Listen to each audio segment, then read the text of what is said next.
Shalom mes bien-aimés. Ce soir, pour moi, aujourd'hui, je prie que la grâce du Seigneur soit avec nous, encore et toujours, pour comprendre ce message si important qui est, qui est justement l'importance d'éduquer nos enfants selon les lois de Dieu. Alors, d'abord, je voulais juste, c'est vrai que ce message-là, il y a peut-être des gens qui vont se dire: «Bah, moi, j'ai pas d'enfant et bon, je vais pas trop l'écouter». Je pense que c'est important quand même de connaître, la volonté du Seigneur, par rapport à, mmh, à ce thème, en fait, à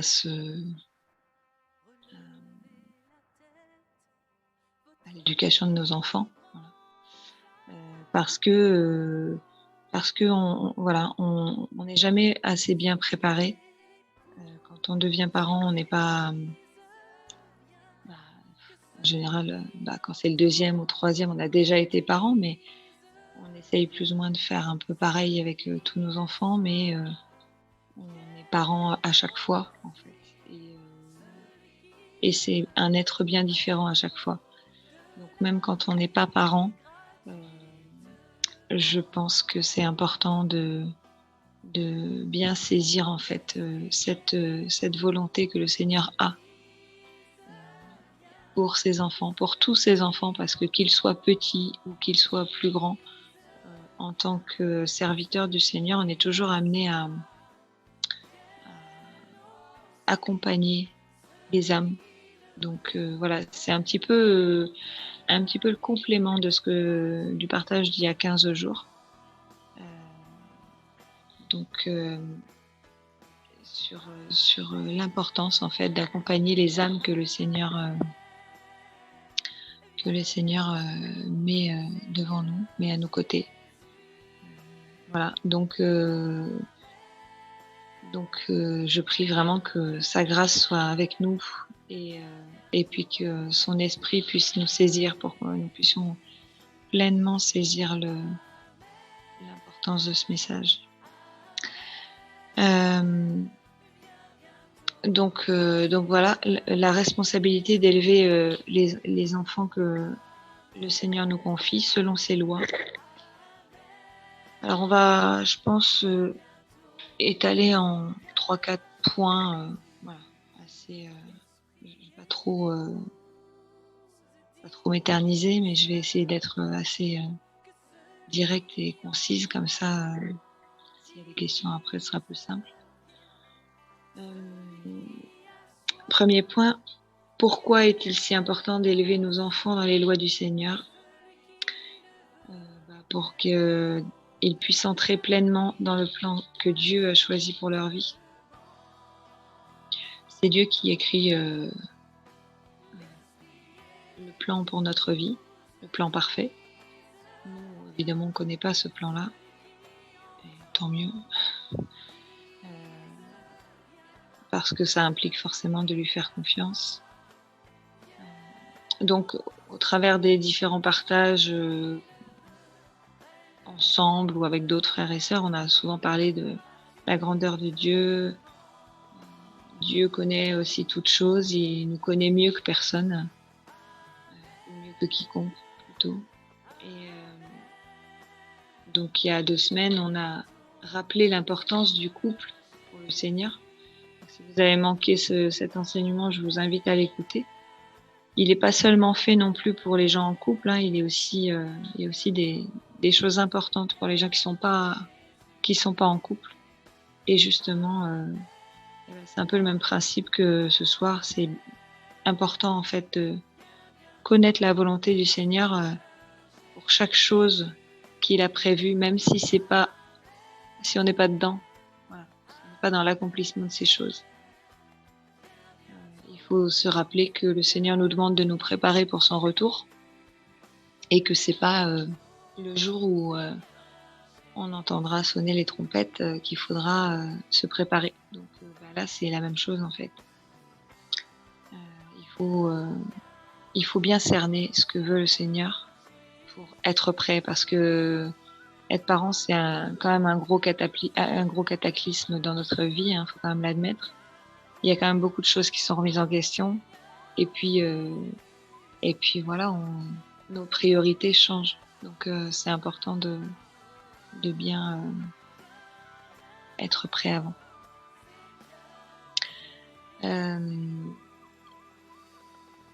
Donc dans le partage d'il y a 2 semaines, on avait souligné donc lorsque on a des enfants, ce ne sont pas réellement nos enfants en fait, c'est Dieu, créateur de toute vie, qui décide de nous les confier, de nous confier ces petites âmes qui vont grandir et devenir des âmes actives pour le royaume de Dieu.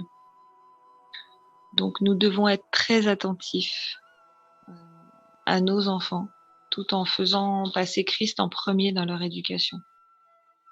D'ailleurs, Jésus, il nous dit dans Matthieu 10 au verset 37, « Celui qui aime son père ou sa mère plus que moi n'est pas digne de moi, et celui qui aime son fils ou sa fille plus que moi n'est pas digne de moi. » En général, la première fois qu'on entend ce verset, on le trouve quand même très dur, surtout quand on est déjà parent. Et c'est exactement ce à quoi fut confronté Abraham, en fait, lorsque le Seigneur lui demanda de sacrifier Isaac sur l'autel, son fils. Dans Genèse 22, Abraham, il était, voilà, j'imagine, complètement perdu, décontenancé. Il savait pas très bien pourquoi le Seigneur lui avait offert un fils tant espéré, tant attendu, et que là, il lui demande de le sacrifier. Alors pour lui, ça n'avait aucun sens. Alors effectivement, ça n'avait aucun sens. On sait bien, nous, que le Seigneur ne nous demandera pas de faire ce genre de choses. Et c'est pourquoi il nous demande justement de suivre ses recommandations pour élever nos enfants. Donc voilà, il faut toujours se rappeler que on a un papa merveilleux dans les lieux célestes et le plus merveilleux en fait, le plus merveilleux qui soit. Et que tout ce qu'il nous demande en fait, c'est sans aucun doute, il a une bonne raison. S'il nous dit de faire une chose, il a évidemment une bonne raison de le faire. Et il nous demande, pour chaque chose qu'il nous demande de faire, de le faire passer lui en premier, parce que justement lui, il connaît nos circonstances et il connaît nos difficultés, nos cœurs. Donc ça c'est vraiment une chose à laquelle il faut qu'on s'accroche, parce que c'est vraiment quelque chose qui s'applique pas seulement pour l'éducation de nos enfants. En fait. Ça s'applique dans toute notre marche de tous les jours. Et c'est vraiment ce qui fait appel à notre foi en lui. C'est de le faire passer en premier et de lui faire confiance. On sait très bien que le Seigneur, il nous a donné la vie. C'est pas pour nous amener, comme je dis souvent à ma fille, c'est pas pour nous amener, entre guillemets, à l'abattoir, quoi. Donc, évidemment que le Seigneur est bon et que voilà, on sera toujours sous sa protection si on suit son chemin. Et d'ailleurs, quand on donne notre vie à Christ, quand on décide de donner notre vie à Christ, on doit faire ce choix de lui remettre toute chose. Et tout, en fait. Tout, c'est nos projets, notre entreprise, notre santé, notre vie de couple, tout ce qui est important dans notre vie, qui fait la base de notre vie, en fait. Vraiment, si on peut inclure les biens matériels, mais oui, d'une certaine manière, enfin voilà, on sait très bien qu'on a besoin d'un minimum pour vivre. On sait très bien qu'on a besoin d'un logement, on sait très bien qu'on a besoin d'avoir des vêtements, de quoi manger. Mais tout ça, la Bible, elle nous dit que il sait de quoi on a besoin. Donc, voilà. Jésus a dit, à chaque jour suffit sa peine. Ne vous inquiétez de rien. Donc en fait, on doit faire ce choix de lui remettre tout. Tout ce qui fait notre vie, mais aussi notre vie, notre propre vie. Et aussi, évidemment, l'éducation de nos enfants, que le Seigneur met entre nos mains. Donc deuxième point, comment faire exactement? Là est toute la question.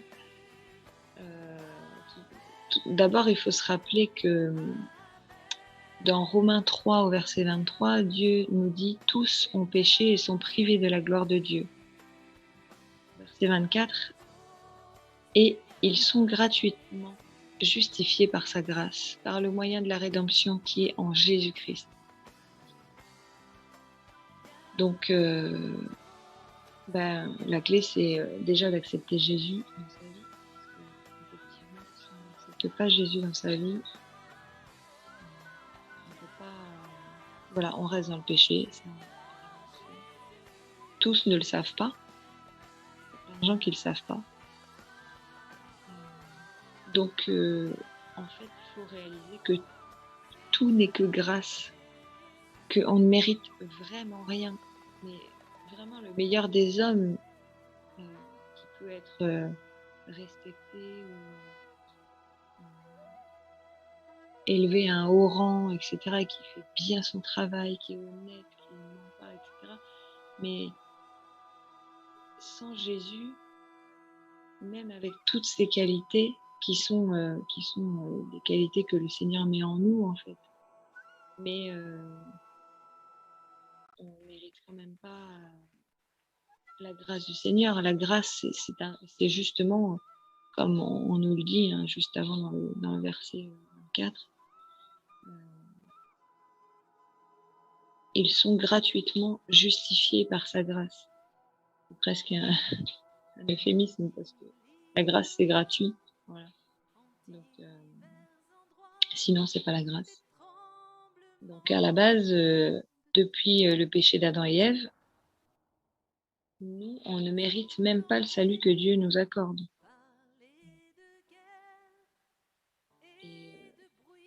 Et puis voilà que en plus, maintenant, le Seigneur nous confie les âmes de ces petits bouts de chou pour qu'on les conduise à lui.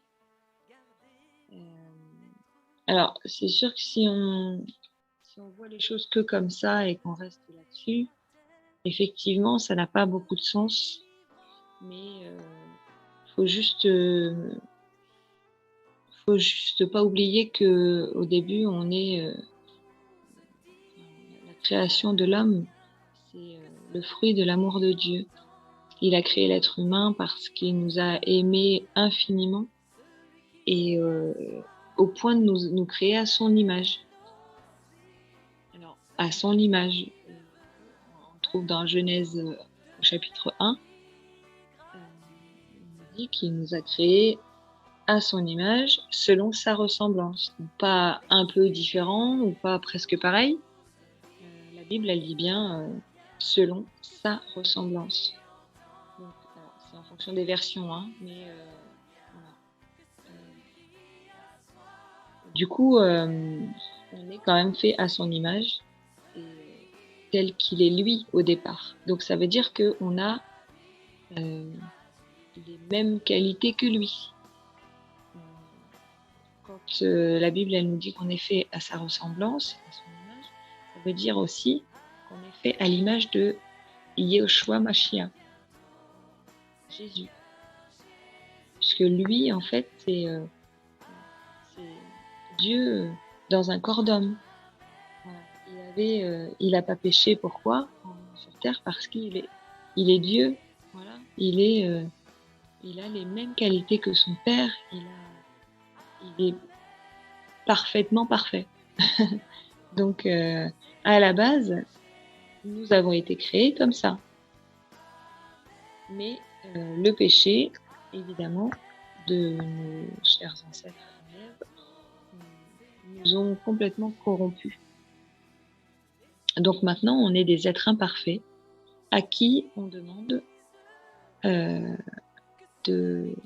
d'amener des petits êtres humains dans la volonté parfaite du Seigneur. Voilà. Le Seigneur a de l'humour des fois, mais c'est un rôle très très important. Et quand je dis qu'il a de l'humour, c'est parce que voilà, si on s'arrête à ça, c'est sûr que on peut se dire ouais, je vais y arriver quoi. C'est une grosse blague. Comment je peux faire? Mais en fait, là est tout l'intérêt justement de d'être proche du Seigneur. Parce que au commencement, en fait, l'être humain, il n'était pas corrompu par le péché. Et Dieu avait dit à Adam et Ève, multipliez-vous, portez du fruit. Donc, ce qui veut dire que Dieu avait bien mis en chacun de nous, en chacun d'eux et puis après en chacun de nous, le potentiel pour éduquer chaque petit être humain qu'il allait nous confier. Et dans la Bible, on trouve beaucoup de versets pour nous aiguiller en fait dans ce domaine-là de l'éducation des enfants. Et on nous dit dans Psaume 120, le Psaume 127 que les enfants sont une partie de notre héritage que Dieu nous réserve. Donc le psaume 127 au verset 3 nous dit exactement « Voici, des fils sont un héritage de l'Éternel, le fruit des entrailles est une récompense. » Oui, c'est une récompense. Alors attention parce que les femmes ou les hommes qui sont frappés de stérilité ne s'imaginent pas qu'ils n'ont pas droit à cette récompense. Après, ça touche d'autres domaines. Donc, mais à la base, l'être humain, l'homme et la femme sont faits pour donner la vie. Comme on a été fait à l'image de Dieu, Dieu a donné la vie à Adam et Ève et il leur a donné justement, entre guillemets, ce pouvoir de donner la vie. Et ça, c'est quelque chose quand même que Satan peut brouiller, mais même ceux qui sont frappés de stérilité, en fait, Dieu peut changer ces choses-là. Donc voilà, c'est par le mensonge que le diable vient anéantir tous les espoirs en fait de certaines personnes pour devenir parents. Mais à la base, notre corps il est bien fait pour procréer et pour qu'on se multiplie. Donc on nous dit que c'est un héritage, une récompense. Wow. Moi je me dis, normalement quand on hérite de quelque chose, d'un bien ou quelque chose, c'est souvent au décès de quelqu'un. Quand on a quelqu'un dans la famille qui décède, alors très souvent c'est un parent, un oncle, une tante, une grand-mère, un grand-père, peu importe, mais il faut que pour qu'on touche un héritage, il faut que cette personne-là décède très souvent. Maintenant, il y a d'autres choses qui font qu'on peut léguer de notre vivant, mais le principe de l'héritage, c'est ça en fait. Et là, on voit la grâce immense de Dieu, parce que cet héritage, en fait, qu'il nous propose, qu'il nous promet, il est directement lié à la vie qu'il nous offre dans le salut par Jésus. Lui, il vit éternellement pour nous accompagner jusqu'à ce qu'on atteigne le royaume en sa présence pour l'éternité. Et il attend de nous, qui sommes devenus imparfaits, que nous conduisions les enfants qu'il nous confie dans ses voies parfaites. Et Dieu, lui, il sait comment faire. C'est vrai qu'on a l'impression, quand on le dit comme ça, que c'est un non-sens. Mais lui, il sait comment faire. Il est pas confus. Il a déjà tout prévu, en fait. Donc, lui, il maîtrise tout. Et il connaît ses enfants mieux que quiconque. Ses plans sont parfaits. On va jamais se le répéter assez. Il faut vraiment se le répéter, ça. Ses plans pour chacun de ses enfants sont parfaits. Et il est fidèle. Il est le rocher sur lequel on peut s'appuyer quand ça va pas. Il est celui qui ne change pas. Et lorsqu'il parle, lorsqu'il dit une parole, cette parole, elle s'accomplit. Comme on le voit au tout début de la Bible, quand il crée le monde, il dit je vais créer les animaux, je vais créer. Voilà. Les eaux se regroupent, qu'elles soient séparées par des morceaux de terre, etc. Que la lumière soit. Voilà. Et en fait, à chaque fois qu'il dit une parole, il est tellement puissant qu'en fait, c'est ça qu'on dit. Donc, quand il attend de nous qu'on conduise bien les enfants qu'il nous confie, il a confiance, lui. Le problème, c'est que nous, des fois, on a du mal à lui faire totalement confiance. Parce qu'on voit que à nous, mais on ne regarde pas à lui. Et si on marche vraiment avec Jésus, il faut vraiment qu'on regarde à lui. Parce que si on regarde trop nos pieds, notre petite vie, nos possibilités à nous, mais c'est sûr que on va se décourager. Et on sait très bien que à Dieu, rien n'est impossible. Nous, on est limité, mais lui, il n'est absolument pas limité dans quoi que ce soit.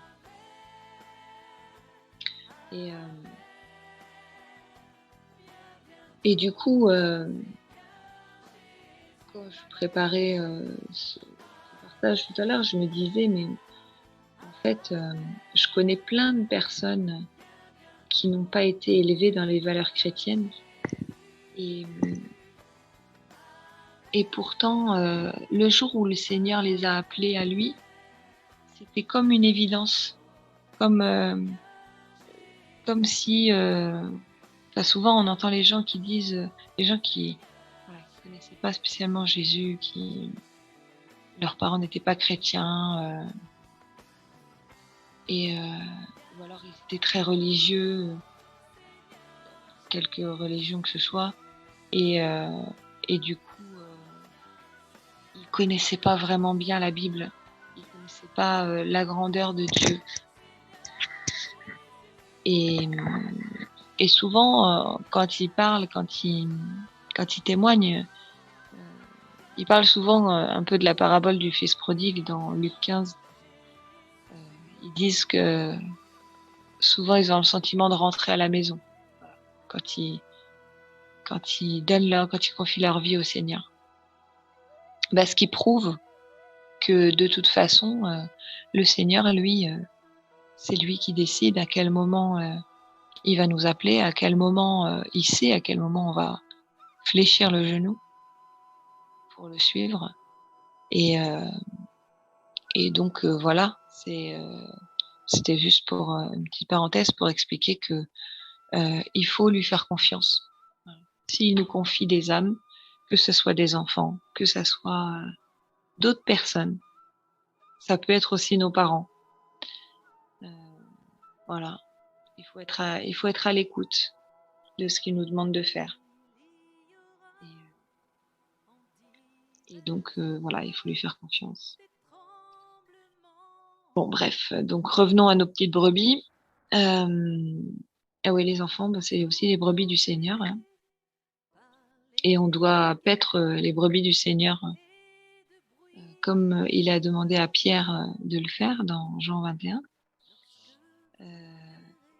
Et Jésus nous a montré en fait comment faire pour paître ces brebis. C'est lorsque les disciples l'ont suivi, en fait, il a dit à chacun, suis-moi. Et puis après, donc ils l'ont suivi et lui, il s'est occupé d'eux, il les a enseignés, il les a bien équipés de tout ce dont ils avaient besoin pour qu'ils puissent faire l'œuvre qui leur était confié après par la suite. Et nous, on doit faire de même en fait avec nos enfants. Proverbe 22 au chapitre 6 nous donne un conseil. Instruis l'enfant selon la voie qu'il doit suivre, et quand il sera vieux, il ne s'en détournera pas. Voilà, donc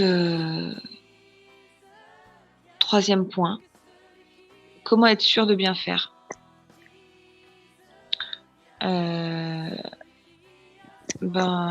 En première réponse, on la trouve dans Éphésiens 6 au verset 4.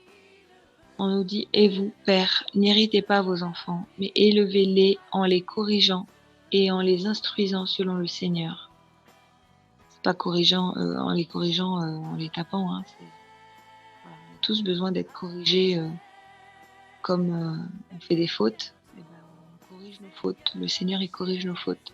Et nos enfants, c'est la même chose. En fait, il faut pouvoir les corriger en les instruisant. C'est pas... voilà, il faut les élever, les corriger, les instruire. Et puis, leur montrer l'exemple, quoi. Bon, ça paraît basique, hein, tout le monde se dit, ouais, bah, c'est bon, hein, j'ai rien appris ce soir, hein, mais d'une certaine manière, c'est un petit peu plus profond quand même que ce qu'on apprend juste sur le tas quand on est parent. Et ce conseil-là, en fait, c'est tellement un bon conseil qu'on nous le répète dans Colossiens 3, au verset 21. On nous dit « Père, n'irritez pas vos enfants, de peur qu'ils ne se découragent. » Je pense que même le plus jeune psychologue, jeune dans le métier, hein, pourrait l'attester. Hein. C'est sûr que voilà, c'est valable pour tous les enfants du Seigneur. C'est-à-dire que du coup,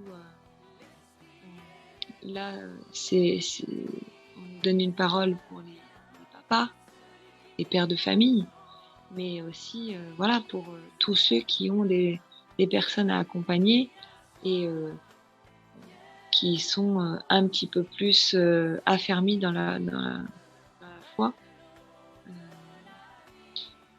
Il faut les corriger avec amour, avec patience. Et pour ça, la Bible, elle est remplie de plein de bons conseils pour l'éducation justement des enfants, de la vie de famille en général, et puis aussi corriger ses amis et ses frères et sœurs, etc. Alors, le quatrième point, on va dire pourquoi est-ce si important que je le fasse? Pourquoi est-ce si important en fait que je fasse bien, puisque a priori dans ce qu'on a dit là, je le savais déjà. C'est ce qu'on m'avait dit avant que je sois parent et c'est ce que j'ai vu aussi, ce que j'ai pu pratiquer dès que j'ai commencé à être parent. Mais il y a quand même un enjeu et c'est, comme on disait au tout début, une grosse responsabilité. Et la parole de Dieu nous l'explique à travers plusieurs versets. Je ne vais pas tous vous les donner, mais en fait, cette importance de faire, d'appliquer ça, en fait, ce que le Seigneur nous demande, c'est que ça nous donne accès à la vie éternelle et à des récompenses.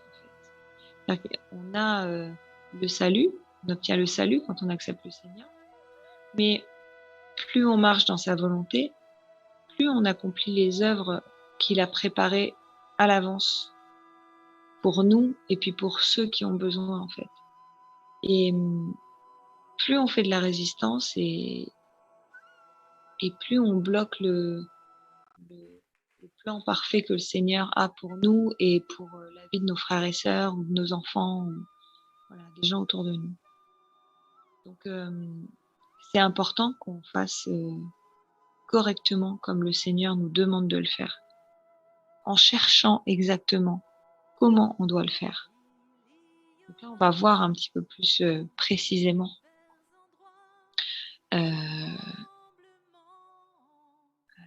que, en fait, ça engage directement notre salut.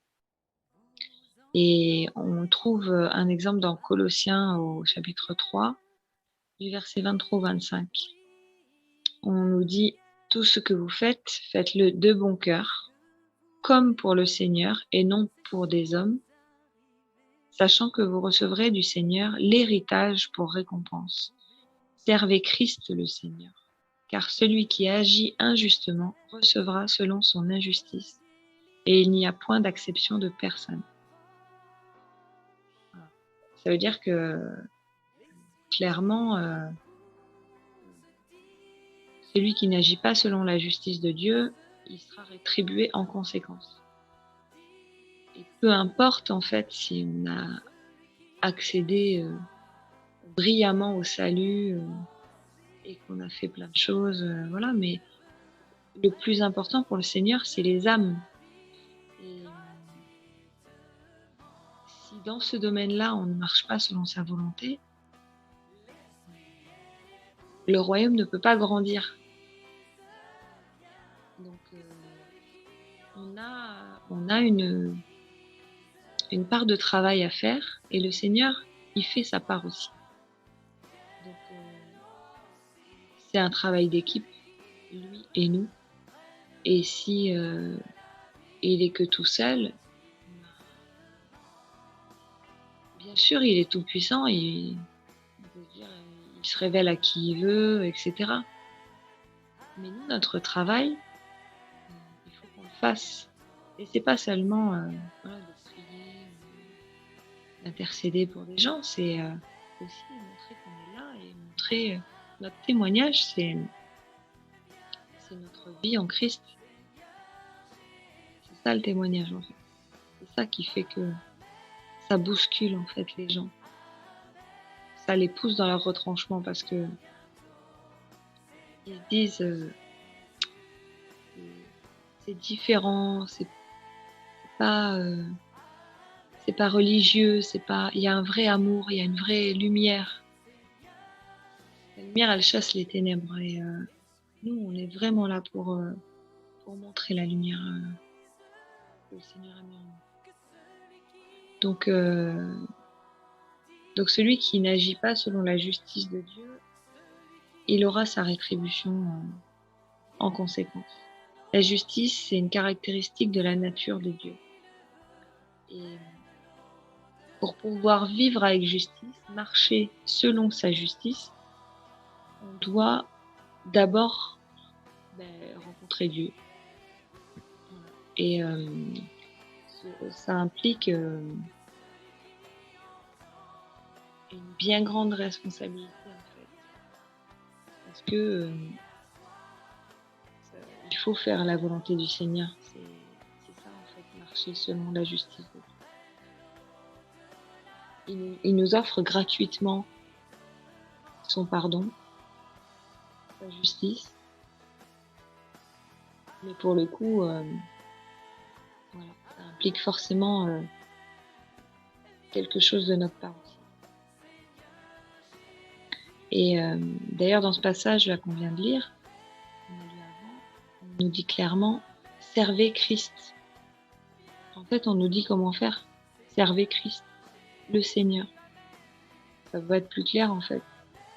C'est servir Christ. Ça doit être lui notre modèle. Et ça veut dire qu'il faut qu'on fasse comme au mieux, comme lui il aurait fait. C'est chercher à justement le connaître, le rencontrer personnellement et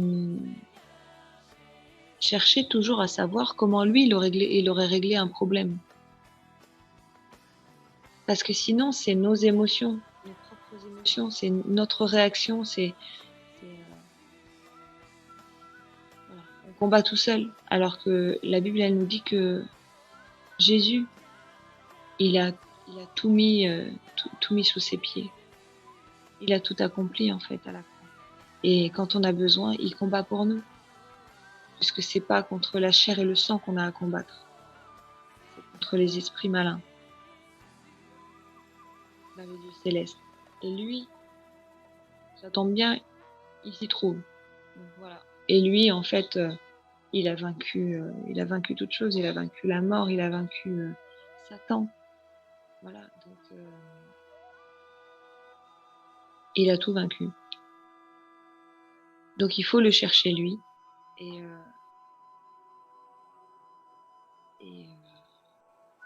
Et chercher en fait quelle est sa justice à ses yeux. Qu'est-ce qui est juste à ses yeux. Et voilà, ce qui est juste à ses yeux, c'est que si on l'accepte dans sa vie, si on dit que Jésus c'est notre Seigneur, on fait comme lui, il aurait fait. Donc s'il faut souffrir dans une épreuve, on souffre dans une épreuve.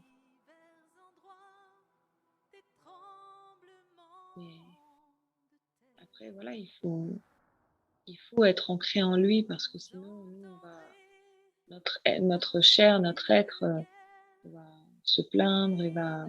Voilà. C'est humain, on est tous pareils en fait. C'est pas une critique, c'est juste, c'est comme ça. Il faut juste en avoir conscience, c'est que on peut toujours faire mieux et faut pas faire mieux en fonction de nous, faut faire mieux en Christ. Et c'est ça déjà qui est juste aux yeux du Seigneur. Et je voulais donner un autre verset, justement, je reviens par rapport à l'éducation des enfants. Dans Matthieu 18, verset 5, Jésus nous dit « Quiconque reçoit en mon nom un petit enfant comme celui-ci me reçoit moi-même. » Le Seigneur, il aime les enfants, en fait. Il aime les enfants parce que c'est encore des petits êtres qui sont pas trop formatés. Souvent, les enfants, ils sont bien plus réceptifs à la parole de Dieu que nous, en tant qu'adultes.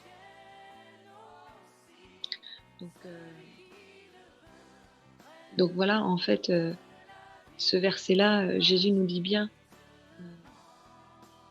que toute personne qui va recevoir un petit enfant au nom de Jésus, c'est comme s'il recevait Jésus. Donc quand on accepte Jésus dans notre vie,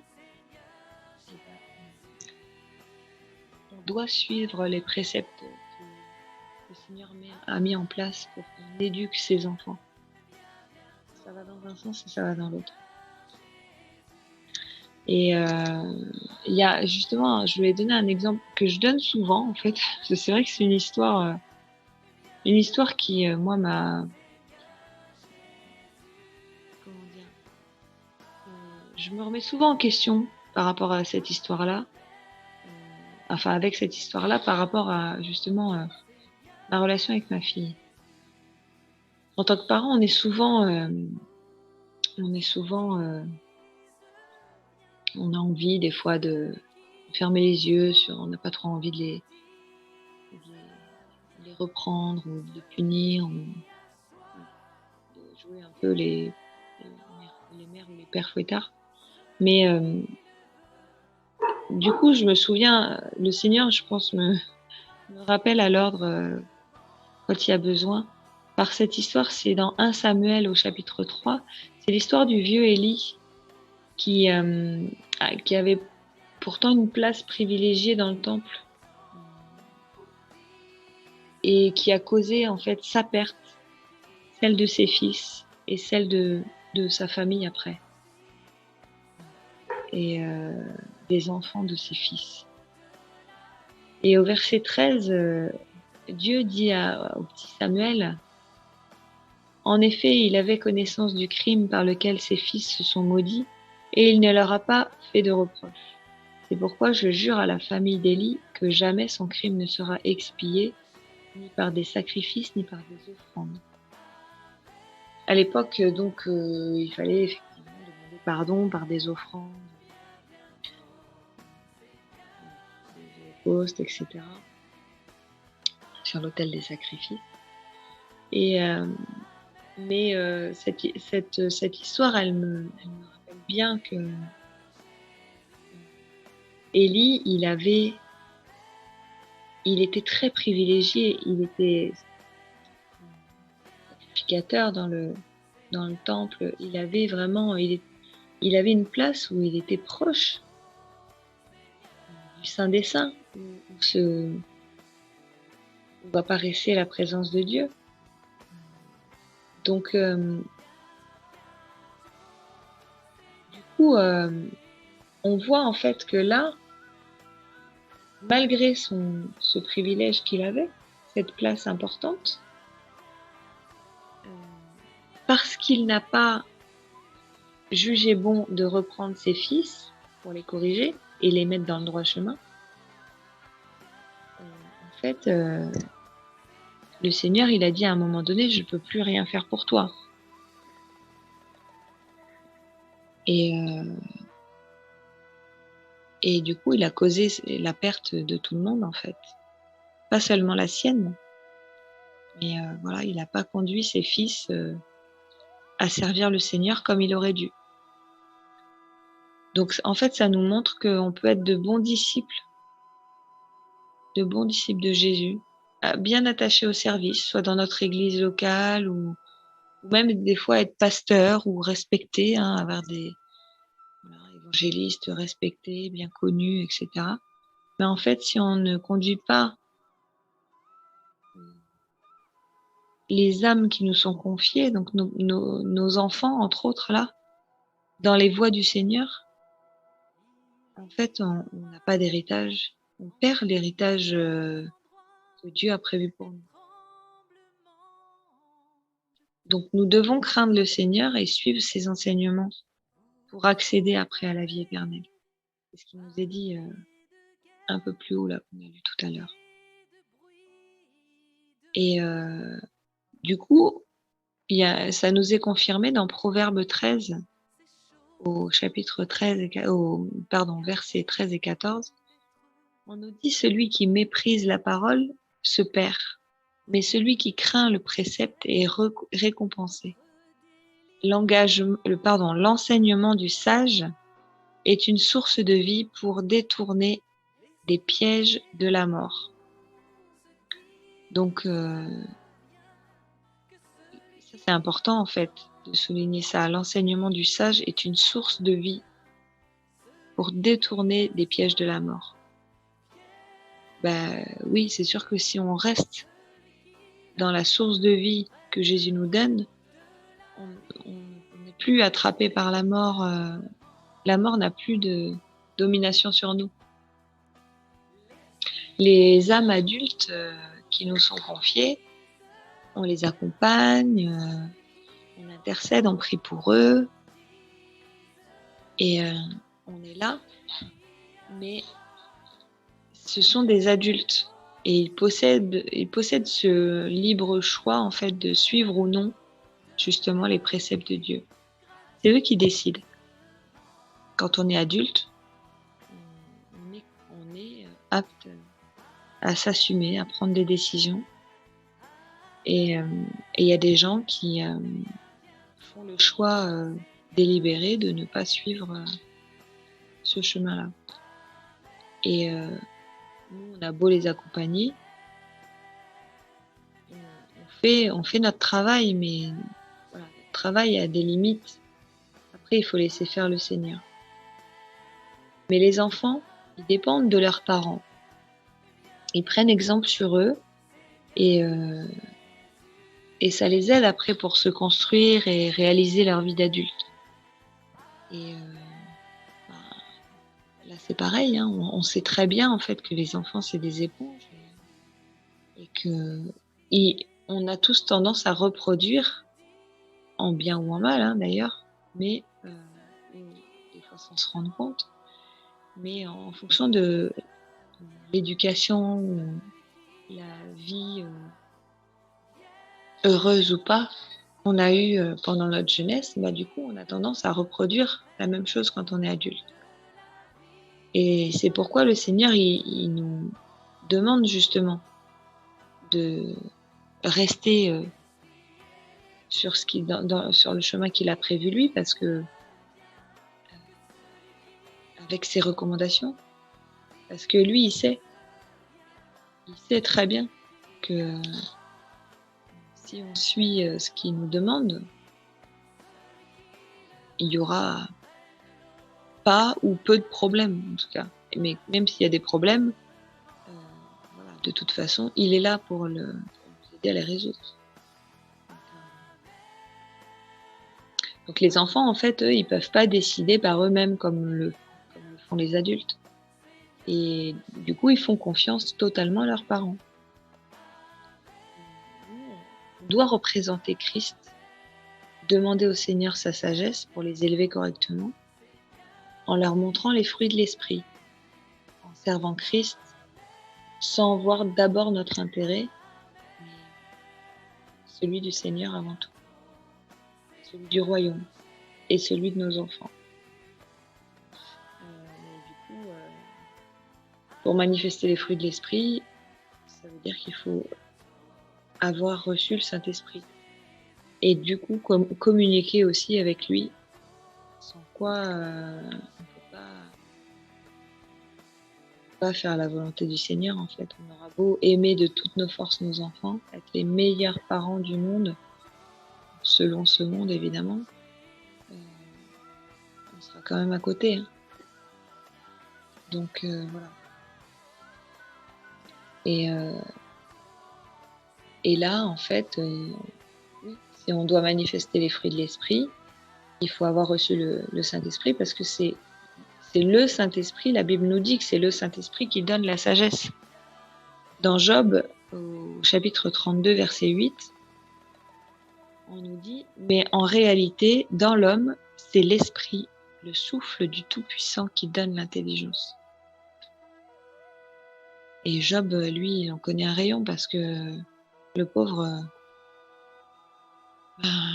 il a eu sa dose d'épreuves et tout ça, hein. Mais voilà, il a tenu bon, il a jamais maudit le Seigneur, il a toujours, même s'il est passé par plusieurs phases, hein, l'incompréhension, la colère, plein de choses, mais il a toujours continué à parler au Seigneur.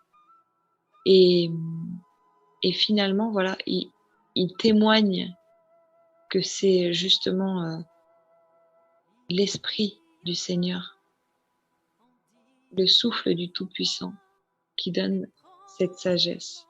L'intelligence, en fait. L'intelligence, souvent, c'est traduit par ce mot-là dans la Bible, mais voilà, c'est aussi la connaissance divine. Et si on n'a pas cette connaissance divine, cette sagesse, ben, souvent, ça complique un peu les choses. Parce qu'on essaye de faire avec notre sagesse à nous et ça marche pas, quoi. C'est pas ça que le Seigneur, il attend de nous. Dans Acte 6 aussi, on nous dit que les membres de la synagogue avec qui Jésus parlait, quand il s'était un peu... Ses parents l'avaient perdu quand il avait 12 ans, 10-12 ans. Il s'était retrouvé, en fait, ses parents, Joseph et Marie l'avaient retrouvé en train de parler avec les membres de la synagogue. Et ces gens-là, justement, dans Acte 6, on nous dit, ils ne pouvaient résister à sa sagesse et à l'esprit par lequel il parlait. Ben oui, parce que Jésus, c'est le sage qu'il faut suivre, quoi, hein. C'est lui qui avait la sagesse de Dieu par excellence, hein. Donc, voilà. Donc, si nous sommes en communion avec l'Esprit de Dieu, on peut, en fait, on pourra au mieux éduquer nos enfants. Si on n'est pas en communion, bah, ça va être compliqué.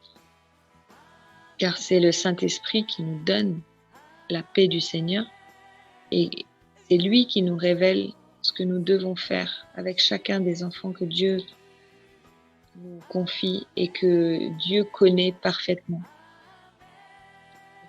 fera, même si on fait les élèves pareils, on fera toujours un peu forcément différemment parce que on est obligé d'adapter. On peut en avoir 10, 15, 20, 50, c'est pas possible. Bref, on peut en avoir autant que le Seigneur le permet, mais aucun n'aura le même caractère. Il y aura toujours quelque chose de différent. Et chaque enfant, chaque personne est unique. Donc voilà, lui, le Seigneur, il sait justement comment on doit adapter l'éducation en fonction de chaque enfant. Et ils n'ont pas tous besoin de la même chose. Et c'est l'esprit du Seigneur qui est l'esprit de révélation dont nous avons besoin. C'est lui qui nous conduit dans l'amour parfait de Dieu, dans sa justice, pour qu'on reste dans sa volonté parfaite et qu'on puisse hériter de nos couronnes, de nos récompenses qui sont préparées pour nous à l'avance. J'ai bientôt fini. Je voulais juste rajouter, compléter par quelques versets plutôt encourageants. On trouve dans 1 Corinthiens au chapitre 2, versets 10 à 12. Dieu nous les a révélés par l'Esprit. Donc là, ça vient bien confirmer que c'est l'Esprit de Dieu qui est l'Esprit de révélation. Dieu nous les a révélés par l'Esprit, car l'Esprit sonde tout, même les profondeurs de Dieu. Lequel des hommes, en effet, connaît les choses de l'homme, si ce n'est l'Esprit de l'homme qui est en lui? De même, personne ne connaît les choses de Dieu, si ce n'est l'Esprit de Dieu. Or, nous n'avons pas reçu l'Esprit du monde, mais l'Esprit qui vient de Dieu, afin que nous connaissions les choses que Dieu nous a données par sa grâce. En fait, depuis le début dans la Bible, Dieu nous recommande de suivre ses préceptes, ses commandements. Déjà dans Deutéronome au chapitre 6, versets 6 et 7, il nous dit « Et ces commandements que je te donne aujourd'hui seront dans ton cœur. Tu les inculqueras à tes enfants, et tu en parleras quand tu seras dans ta maison, quand tu iras en voyage, quand tu te coucheras et quand tu te lèveras. » Il faut être accompagné du matin au soir, du soir au matin, par ces paroles que le Seigneur met dans notre cœur, dans notre esprit, par son esprit. Notre esprit est directement lié à notre cœur. Et si on n'est pas en connexion avec l'esprit du Seigneur, on peut pas saisir déjà on peut pas saisir l'immensité de son amour, mais on peut pas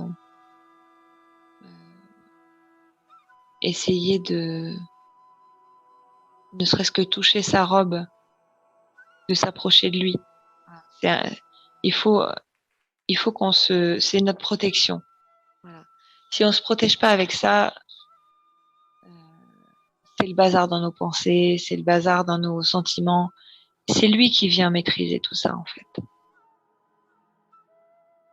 Donc voilà, je vais finir en vous encourageant tous ceux qui écoutent ce message, en disant on doit garder confiance totale et parce que le Seigneur, lui, il est aux commandes. Et 1 Corinthiens 12 nous le dit au verset 8, en effet, à l'un est donné par l'Esprit une parole de sagesse, à un autre une parole de connaissance, selon le même Esprit. Donc là, on voit que c'est lui qui donne la sagesse, c'est lui qui donne la pleine connaissance de ce dont on a besoin, en fait. Mais pour ça, il faut lui demander. Il faut lui adresser nos demandes, nos besoins, et le Seigneur après il pourvoit. Il est fidèle, il est juste. Comme le dit Philippiens 4 au verset 19, « Mon Dieu pourvoira à tous vos besoins selon sa richesse, avec gloire en Jésus-Christ. » Donc, j'espère que ce message vous aura encouragé. Je m'arrête là pour aujourd'hui. Bon, si le Seigneur le permet et le trouve bon, peut-être qu'on pourra compléter ce partage-là une autre fois s'il y a beaucoup de questions. Voilà. Mais en fait, les réponses, vous les avez dans la parole du Seigneur. Et voilà, je prie que vraiment la paix du Seigneur vous accompagne dans ce domaine-là, qu'il soit pour les enfants qu'il vous accorde, ou les conjoints, pour les membres de la famille, les frères et sœurs dans l'église. Toute personne, en fait, toute personne qui est amenée vers vous, vers nous, peu importe s'il y a déjà une connaissance ou pas. Voilà, c'est notre rôle. Et il faut qu'on fasse avec ces petits-enfants comme on ferait avec n'importe qui a besoin. Parce que si on reçoit ces âmes, on reçoit Jésus. Donc, voilà. Gloire à Jésus. Soyez bénis, mes frères et sœurs, dans le nom de Jésus.